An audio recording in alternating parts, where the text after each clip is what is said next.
আপনি কি নিজের হৃদয়ে হাত রেখে বলতে পারবেন আপনার জীবনে এমন কোনো একটা দিন গেছে যেদিন আপনি কোনো পাপ করেননি? যদি হ্যাঁ বলেন তাহলে আপনি ভুল বলছেন। কারণ আমাদের শরীরের ৫টি জ্ঞানেন্দ্রিয়, ৫টি কর্মেন্দ্রিয় এবং মন এরা সবসময় ভোগ এবং আনন্দের মধ্যেই থাকতে চায়। আর এই ইন্দ্রিয়গুলিকে খুশি রাখার জন্যই আমরা বিভিন্ন কর্ম করে থাকি। আর এই কর্মের ফলই আমাদেরকে জন্ম মৃত্যুর চক্রে ফেলে দেয়। আর সেজন্য আমাদেরকে বিভিন্ন যোনিতে জন্মগ্রহণ করতে হয়। আপনার মনে স্বাভাবিকভাবেই এই প্রশ্নটা জেগে যায় যে এই সমস্ত পাপ থেকে আমরা মুক্তি পাবো কীভাবে? এই প্রশ্নের উত্তর শ্রীমদ্ ভাগবত দিয়েছে। শ্রীমদ্ ভাগবত মহাপুরাণ প্রমাণ করেছে যে জীবনের সমস্ত পাপ, এমনকি পূর্বজন্মের পাপও পর্যন্ত সম্পূর্ণ নষ্ট হয়ে যায় এই শ্রীমদ্ ভাগবত মহাপুরাণের কথা পাঠ এবং শ্রবণ করলে। শুধু তাই নয়, পাপ মুক্তির সাথে সাথে জীবনের সঠিক পথ দেখায় এই শ্রীমদ্ ভাগবত। এটি পাঠ ও শ্রবণ করলে শেষে ভগবানের পরম ধাম প্রাপ্ত হয়। তাই আসুন আজ আমি শ্রীমদ্ ভাগবত মহাপুরাণের ২য় স্কন্ধের ৮ম, ৯ম ও ১০ম অধ্যায়টি যতটা সম্ভব সহজভাবে পাঠ করে শোনাচ্ছি।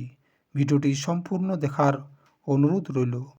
রাজা পরীক্ষিত যখন জানতে পারলেন যে তক্ষতনাগের দংশনে আর মাত্র ৭ দিনের মধ্যেই আমার মৃত্যু হবে, তখন তিনি শমেক মুনির নির্দেশে ব্রহ্মশাপ থেকে মুক্তি পাওয়ার জন্য সরস্বতী নদীর তীরে আমরণ ধর্মঘটে বসে পড়লেন এবং এক বিরাট ভাগবত কথার আয়োজন করলেন। দেবর্ষি নারদ সহ সেই অনুষ্ঠানে সমস্ত দিক থেকে অসংখ্য ভাগবত প্রেমী সকলেই উপস্থিত হলেন। ভাগবত বক্তা হিসাবে উপস্থিত হয়েছিলেন সুমধুর ভাগবত বক্তা মহাভাগ্যবান ব্যাসনন্দন শ্রী সুখদেবজি, ভাগবতের পরম জ্ঞানী। অমৃতময় সেই কথা আরম্ভ হবার আগেই রাজা পরীক্ষিত উঠে দাঁড়িয়ে সর্বপ্রথম সবাইকে প্রণাম জানালেন। তারপর তিনি সুখদেবজিকেও প্রণাম জানিয়ে কিছু প্রশ্ন করলেন। রাজা পরীক্ষিত বললেন, প্রভু, আপনি আমার এমন উপদেশ করুন যাতে আমি আসক্তিরহিত মনে সর্বাত্মা ভগবান শ্রীকৃষ্ণের মধ্যে তন্ময় হয়ে এই শরীরকে ত্যাগ করতে পারি এবং সমস্ত ভগবৎপ্রেমী ভক্তদেরও কল্যাণ হয়। আপনি বলেছেন যে ব্যক্তি ভগবানের বিভিন্ন লীলাগুলি শ্রদ্ধার সাথে শ্রবণ করেন এবং বর্ণনা করেন, তাহার হৃদয়ে ভগবান সবসময় প্রকট হয়ে থাকেন। যার হৃদয় শুদ্ধ হয়ে যায় সে ভগবান শ্রীকৃষ্ণের চরণগুলি এক মুহূর্তের জন্যও ছাড়ে না। জীবের শরীর পঞ্চভূতগুলির দিয়ে তৈরি হওয়া সত্ত্বেও পঞ্চভূতগুলির সাথে তাদের সম্বন্ধ থাকে না কেন? মহাকল্প এবং তার মধ্যে অবান্তর কল্প কতগুলি রয়েছে? ভূত, ভবিষ্যৎ এবং বর্তমানকালের অনুমান কিভাবে করা হয়? স্থূল দেহ ধারণকারী জীবগুলির আয়ু কি সীমিত রয়েছে? সময়ের সূক্ষ্ম গতি, ত্রুটি আদি এবং স্থূল গতি, বর্ষ আদি কিভাবে জানা যায়? বিভিন্ন কর্মগুলি থেকে কেমন এবং কতগুলি গতি রয়েছে?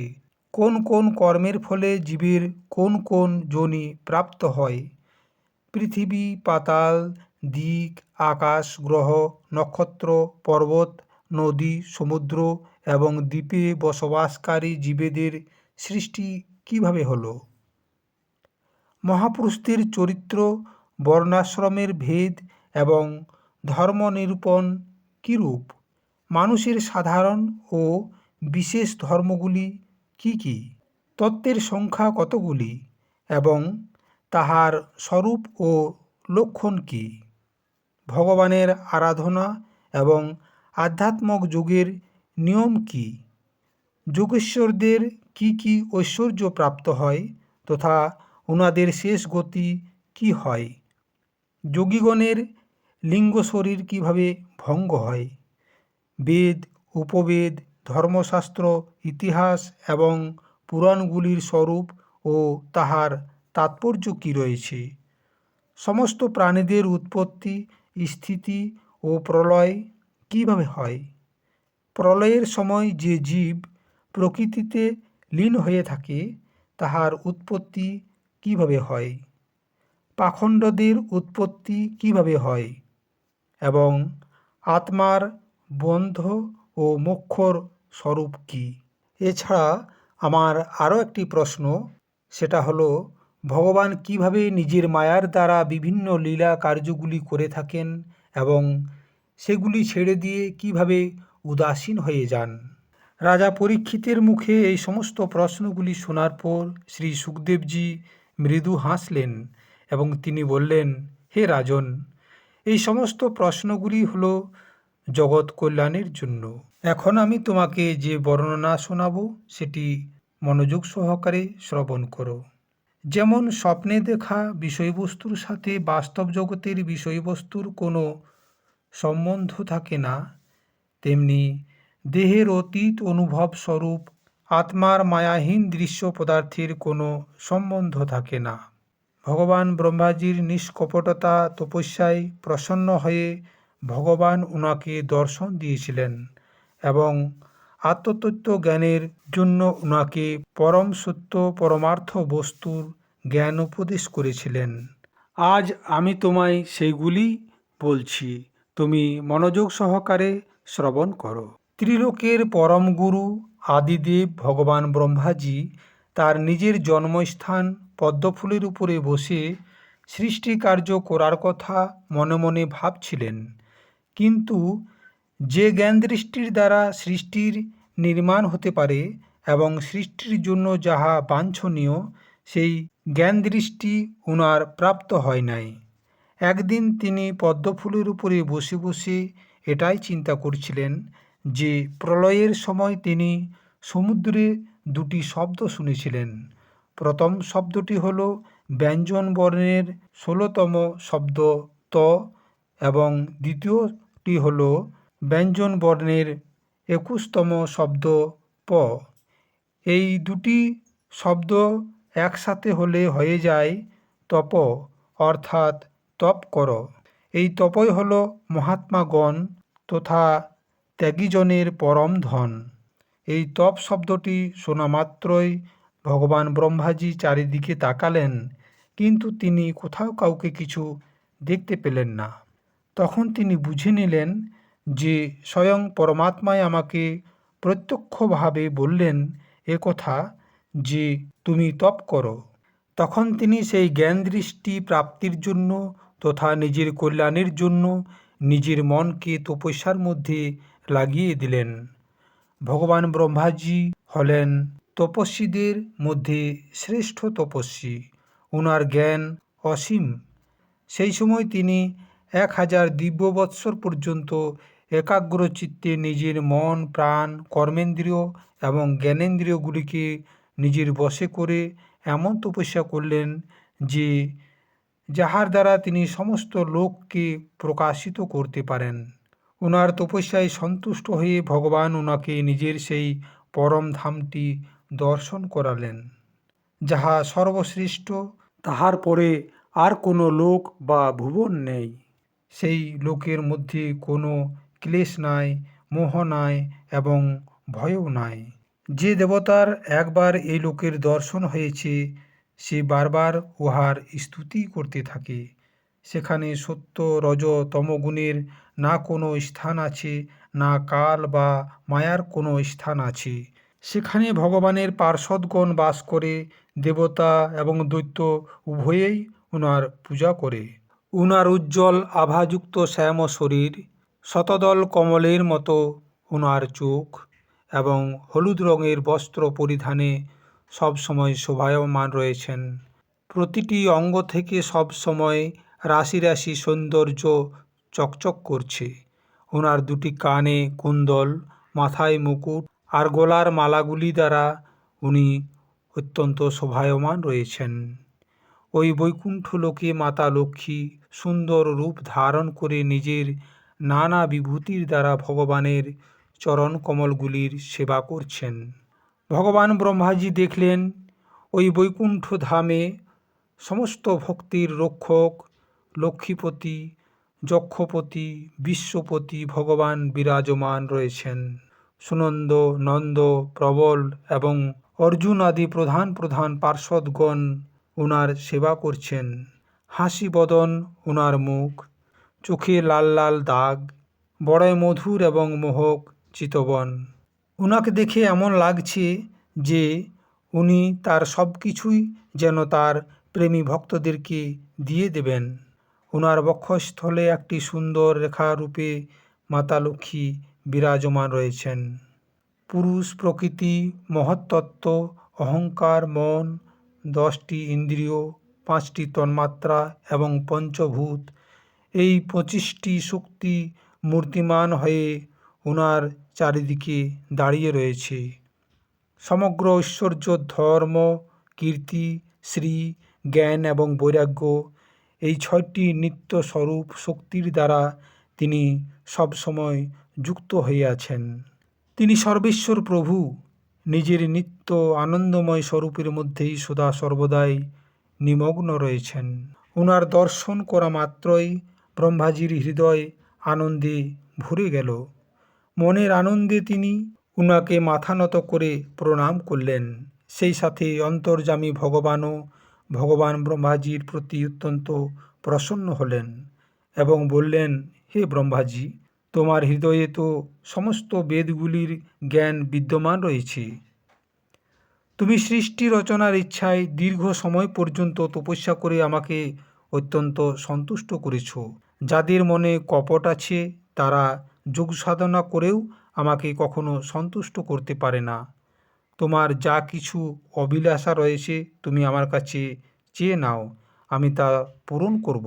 তুমি আমাকে না দেখতে পেয়েও জলের মধ্যে আমার ধ্বনি তপ শব্দ শুনে তপস্যা করেছিলে, আর সেই থেকেই আমার ইচ্ছায় তুমি আমার এই বৈকুণ্ঠ ধাম দর্শন পেলে। তুমি যখন সৃষ্টি কার্যের জন্য ঠিক ঠিক ভাবতে পারছিলে না, তখনই আমি তোমায় তপস্যা করার নির্দেশ দিয়েছিলাম। কেননা তুমি হলে নিষ্পাপ, তপস্যাই হলো আমার হৃদয়। আমি নিজেই হলাম তপস্যার আত্মা। আমি তপস্যা থেকেই এই সংসারের সৃষ্টি করে থাকি। এই তপস্যার মাধ্যমেই ইহার ধারণ পোষণ করি, আবার তপস্যা থেকেই সব কিছুকে নিজের মধ্যে বিলীন করে নিই। তপস্যা হলো আমার এক দুর্লঙ্ঘ শক্তি। তখন ভগবান ব্রহ্মাজি বললেন, ভগবান, আপনি সমস্ত প্রাণীদের অন্তঃকরণে বিরাজমান থাকেন। আপনি নিজের অপ্রতিহত জ্ঞানের দ্বারা এটাও জানেন যে আমি কি করতে চাইছি। আপনার সংকল্প কখনো ব্যর্থ হয় না। আপনি নিজের মায়াকে আশ্রয় করে এই বিবিধ শক্তি সম্পন্ন জগতের উৎপত্তি, পালন এবং সংহার করার জন্য নিজেই নিজেকে অনেক রূপে তৈরি করেন এবং বিভিন্ন লীলাগুলি করে থাকেন। এই সমস্ত কিছু আপনি কিভাবে করেন সেই বিষয়ে আপনি আমায় জ্ঞান প্রদান করুন। আপনি আমার প্রতি এমনই কৃপা করুন যাতে আমি সব সময় সাবধানপূর্বক আপনার সমস্ত আদেশগুলি পালন করতে পারি। হে প্রভু, আপনি আমাকে একজন আপন বন্ধুর মতো হাত ধরে আমার বন্ধুত্ব স্বীকার করেছেন। অতএব আপনার সেবা কার্য হিসাবে যখন আমি এই সৃষ্টির কার্যটি করব এবং পূর্ব স্মৃতির গুণ ও কর্মগুলি অনুসারে জীবের বিভাজন করব, তখন যেন আমার কোনো ভুল ত্রুটি না হয়। ভগবান ব্রহ্মাজির এই কথা শোনার পর ভগবান শ্রীহরি বললেন, প্রেম, ভক্তি, অনুভব এবং সাধনাযুক্ত অত্যন্ত গোপনীয় নিজের স্বরূপের জ্ঞান আমি তোমায় প্রদান করছি। তুমি তাহা গ্রহণ করো। আমার যত বিস্তার আছে, আমার যা লক্ষণ আছে, আমার যতগুলি রূপ, গুণ এবং লীলাগুলি রয়েছে, আমার কৃপায় তুমি সেই সমস্ত তত্ত্বগুলি ঠিকভাবে অনুভব করো। সৃষ্টির পূর্বে কেবল আমি ছিলাম। যেখানে এই সৃষ্টি হয় নাই সেখানে আমি রয়েছি, আর সৃষ্টিরূপে যা কিছু রয়েছে সেটাও আমি। সমস্ত জীবের আত্মারূপে আমি স্থিত রয়েছি। সর্বাতীত এবং সর্বস্বরূপ ভগবানরূপী সর্বদাই এবং সর্বত্র আমি স্থিত রয়েছি। এটাই হলো বাস্তবিক তত্ত্ব। যে ব্যক্তি আত্মা অথবা পরমাত্মা তত্ত্ব জানতে চায় তার এটুকু জানলেই যথেষ্ট। তুমি অবিচল সমাধির দ্বারা আমার এই সমস্ত সিদ্ধান্তকে পূর্ণ নিষ্ঠার সাথে গ্রহণ করো। এর দ্বারা তুমি কল্প কল্প ধরে নানা প্রকারের সৃষ্টি রচনা করার পরেও তোমার মধ্যে কোনো মোহ উৎপন্ন হবে না। ব্রহ্মাজিকে এইসব উপদেশ দেওয়ার পর ভগবান শ্রীহরি নিজের রূপকে লুকিয়ে দিলেন। যখন ভগবান ব্রহ্মাজি দেখলেন ভগবান নিজের রূপকে আমার ইন্দ্রিয় থেকে সরিয়ে নিলেন, তখন তিনি অঞ্জলি বেঁধে ওনাকে প্রণাম করলেন এবং আগের কল্পে যেমন যেমন সৃষ্টি করেছিলেন ঠিক সেই রকমই বিশ্বের সৃষ্টি করলেন। শ্রী সুখদেবজি রাজা পরীক্ষিতকে বললেন, তুমি আমাকে আজ যে প্রশ্নগুলি করলে এই সমস্ত প্রশ্নগুলি একদিন দেবর্ষি নারদজি ভগবান ব্রহ্মাজির কাছে করেছিলেন। আর ভগবান ব্রহ্মাজি সন্তুষ্ট হয়ে এই 10 লক্ষণযুক্ত শ্রীমদ্ ভাগবত পুরাণ কথাটি দেবর্ষি নারদজিকে শুনিয়েছিলেন, যাহা তিনি ভগবানের কাছ থেকে উপদেশ রূপে পেয়েছিলেন। যারা ভাগবত তত্ত্বকে জানতে চায় তাদের মধ্যে এই প্রশ্নগুলি এসে যায়, এটাই স্বাভাবিক। তখন পরীক্ষিত জিজ্ঞাসা করলেন যে আপনি ভাগবতের 10টি লক্ষণের কথা বললেন, সেই লক্ষণগুলি কি কি? তখন শ্রী সুখদেবজি বললেন, এই ভাগবত মহাপুরাণের মধ্যে যে 10টি তত্ত্ব বা লক্ষণ রয়েছে এগুলি হলো প্রথম স্বর্গ, দ্বিতীয় বিসর্গ, তৃতীয় স্থান, চতুর্থ পোষণ, পঞ্চম মন্বন্তর, ষষ্ঠ উতি, সপ্তম ঈশকথা, অষ্টম নিরোধ, নবম হলো মুক্তি এবং দশম হলো আশ্রয়। এখন এগুলি সংক্ষেপে এক এক করে বর্ণনা করছি। স্বর্গ ঈশ্বরের প্রেরণায় গুণের ক্ষোভের রূপান্তরে যে পঞ্চতত্ত্ব শব্দ আদি তন্মাত্রা ইন্দ্রিয়গুলি অহংকার এবং মহাতত্ত্বের উৎপত্তি হয়, একেই স্বর্গ বলা হয়। বিসর্গ সেই বিরাট পুরুষ থেকে উৎপন্ন ব্রহ্মাজির দ্বারা যে বিভিন্ন চরাচর সৃষ্টিগুলির নির্মাণ হয় তার নাম হল বিসর্গ। স্থান সৃষ্টি ও প্রলয়কে মর্যাদাপূর্ণ স্থির রাখা থেকে ভগবান বিষ্ণুর যে শ্রেষ্ঠতা সিদ্ধ হয় তাকে স্থান বলা হয়। পোষণ সৃষ্টির মধ্যে ভক্তদেরকে সুরক্ষিত রাখার জন্য ভগবান বিষ্ণুর যে কৃপা হয় তাকে পোষণ বলা হয়। মন্বন্তর মন্বন্তরের অধিপতি যাহা ভগবত ভক্তি এবং প্রজাপালন রূপ শুদ্ধ ধর্মের অনুষ্ঠান করে তাকে মন্বন্তর বলা হয়। উতি জীবের সেই সমস্ত বাসনাগুলি যাহা কর্মের দ্বারা জীবকে বন্ধনের মধ্যে জড়িত করে তাকে উতি বলা হয়। ঈশকথা ভগবানের বিভিন্ন অবতারগুলির এবং ওনার প্রেমী ভক্তদের বিভিন্ন অধ্যায়নগুলির সাথে যুক্ত কথাগুলি হল ঈশকথা। নিরোধ যখন ভগবান যোগনিদ্রায় শয়ন করেন তখন এই জীবগুলির নিজের উপাধিগুলির সাথে লীন হয়ে যাওয়াকে নিরোধ বলা হয়। মুক্তি অজ্ঞান কল্পিত কর্তৃত্ব, ভোক্তৃত্ব ইত্যাদি অনাত্ম ভাবের পরিত্যাগ করে নিজের বাস্তবিক স্বরূপ পরমাত্মার মধ্যে স্থিত হয়ে যাওয়াকে মুক্তি বলা হয়। আশ্রয় এই চরাচর জগতের উৎপত্তি এবং প্রলয় যে তত্ত্ব থেকে প্রকাশিত হয় সেই পরম ব্রহ্মই হল আশ্রয়। শাস্ত্র মতে ইয়াকে পরমাত্মা বলা হয়েছে। এই আশ্রয় তত্ত্বটি ঠিক ঠিক নিশ্চয় করার জন্য কখনো শ্রুতি থেকে, কখনো তাৎপর্য থেকে, আবার কখনো এই দুটিরই অনুকূল অনুভব থেকে মহাত্মাগণ অন্য 9টি বিষয়ের বড় সুন্দর নিয়মে বর্ণনা করেছেন। আমি আগে যে বিরাট পুরুষের কথা বলেছিলাম সেই বিরাট পুরুষ যখন ব্রহ্মাণ্ডকে ভেদ করে বেরিয়ে এলেন তখন তিনি থাকার স্থান হিসাবে জলের সৃষ্টি করেছেন। বিরাট পুরুষ নর থেকে উৎপন্ন হওয়ার কারণে জলকে নার বলা হয়। আর এই জল বা নারের মধ্যে তিনি 1000 বছর পর্যন্ত ছিলেন। আর সেই জন্যই ওনাকে নারায়ণ বলা হয়। সেই ভগবান নারায়ণের কৃপাতেই কর্ম, কাল এবং জীব আদির সত্তা রয়েছে। ওনাকে উপেক্ষা করলে কারো কোনো অস্তিত্বই থাকবে না। ভগবান নারায়ণ যখন যোগনিদ্রা থেকে জেগে পড়ে নিজের বিস্তার শুরু করলেন, তখন তিনি নিজের মায়ার দ্বারা অখিল ব্রহ্মাণ্ডের বিশ্বস্বরূপ নিজের সুবর্ণময় বীর্যকে 3 ভাগে বিভক্ত করলেন: অধিদৈব্য, আধ্যাত্ম এবং অধিভূত। বিরাট পুরুষ একই বীর্য কিভাবে 3 ভাগে বিভক্ত করলেন তা এখন বর্ণনা করছি। বিরাট পুরুষ নিজের শরীরে অবস্থিত আকাশ থেকে ইন্দ্রিয় বল, মনোবল এবং শরীর বলের উৎপত্তি করলেন। তারপর এই সমস্তর রাজা প্রাণের উৎপত্তি হলো।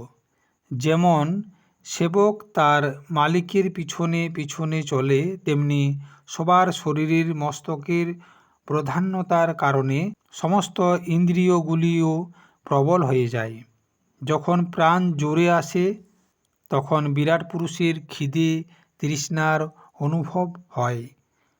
খাবার ইচ্ছা করা মাত্রই সব থেকে প্রথমে শরীরের মুখের উৎপত্তি হয়।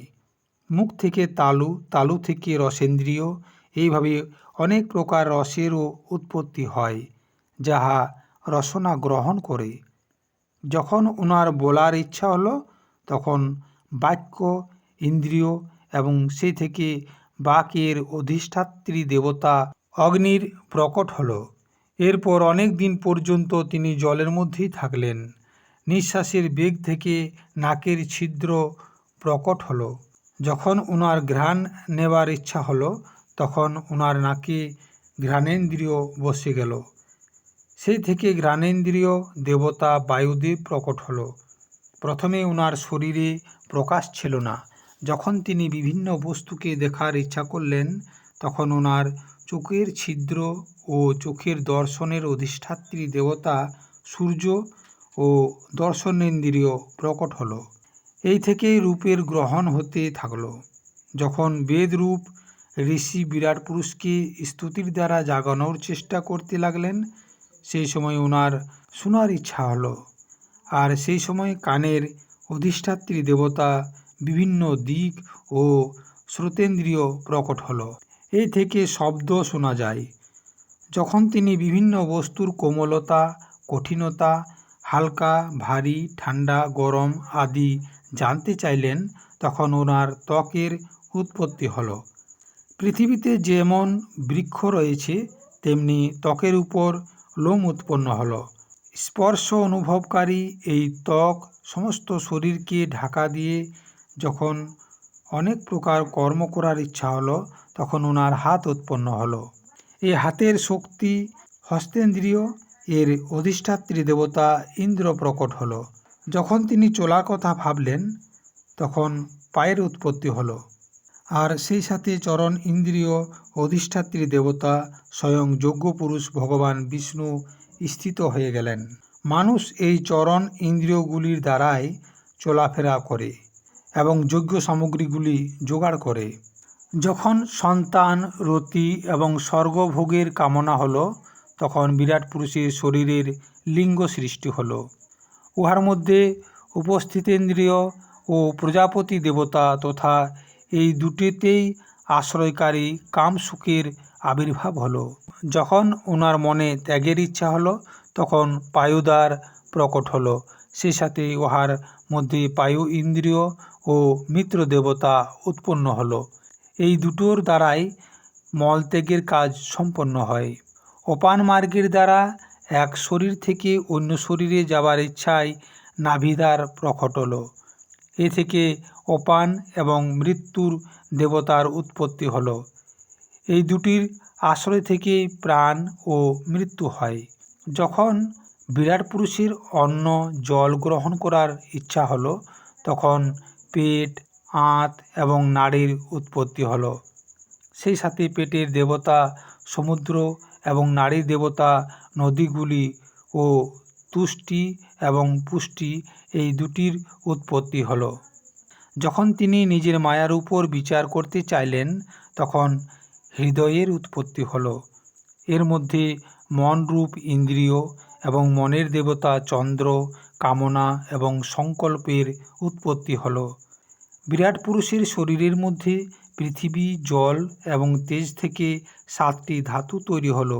এগুলি হলো ত্বক, চামড়া, মাংস, রক্ত, চর্বি, অস্থি ও অস্থিমজ্জা। এইভাবে আকাশ, জল ও বায়ু থেকে প্রাণের সৃষ্টি হলো। মন হলো সমস্ত বিকারগুলির উৎপত্তি স্থান এবং বুদ্ধির দ্বারা সমস্ত পদার্থগুলিকে অনুভব করা হয়। এতক্ষণ আমি ভগবানের স্থূল রূপের বর্ণনা করলাম। এটি বাইরে থেকে পৃথিবী, জল, তেজ, বায়ু, আকাশ, অহংকার, মহত্তত্ত্ব ও প্রকৃতি এই 8টি আবরণ দিয়ে ঘেরা আছে। এর উপরে ভগবানের অত্যন্ত সূক্ষ্ম রূপ রয়েছে, যাহা অব্যক্ত, নির্বিশেষ, আদি, মধ্য এবং শেষহীন ও নিত্য। বাণী এবং মন সেখানে পৌঁছাতে পারে না। বাস্তবে ভগবান হলেন নিষ্ক্রিয়। নিজের শক্তির দ্বারাই তিনি সবসময় সক্রিয় থাকেন। শ্রী সুখদেবজি বললেন, প্রজাপতি, মনু, দেবতা, ঋষি, পিতর, সিদ্ধ, চারণ, গন্ধর্ব, বিদ্যাধর, অসুর, যক্ষ, কিন্নর, অপ্সরাগণ, নাগ, সাপ, কিমপুরুষ, মাতৃকাগণ, রাক্ষস, ভূত, প্রেত, পিশাচ, বিনায়ক, কুষ্মাণ্ডু, উন্মাদ, বেতাল, জাতুধান, গৃহ, পাখি, হরিণ, পশু, বৃক্ষ, পর্বত, সরীসৃপ ইত্যাদি সংসারের মধ্যে যত রকমের নাম রূপ রয়েছে এই সমস্ত কিছু ভগবানেরই।